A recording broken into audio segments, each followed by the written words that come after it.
Cavallino Treporti quest'anno festeggia il ventennale della sua Costituzione. 20 anni ben portati. Ogni 4 luglio gli Stati Uniti d'America festeggiano l'indipendenza dal Regno d'Inghilterra con parate e fuochi d'artificio. A Cavallino Treporti non arrivano a tanto, ma il 13 dicembre, data del referendum che l'ha reso un comune autonomo da Venezia, rimane comunque un momento importante, soprattutto ora che di quella data ricorre il ventennale.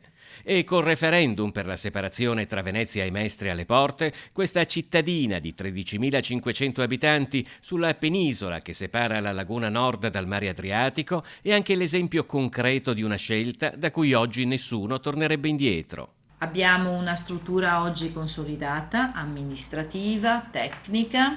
Abbiamo un comune che oggi ha consolidato le proprie radici.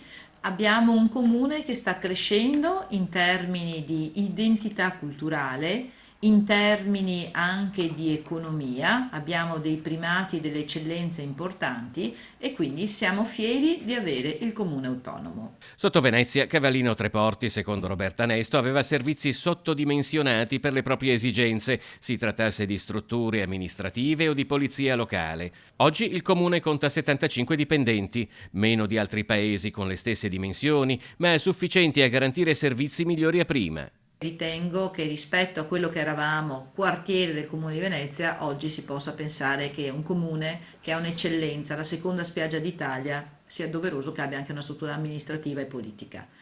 Ovviamente abbiamo ancora una pendenza importante. Venezia non ci ha dato quello che ci spetta per quanto riguarda la divisione patrimoniale. Stiamo lottando e continueremo a lottare anche per questo. Il futuro è sicuramente quello di coordinarsi con gli altri comuni, ma avere una struttura autonoma propria.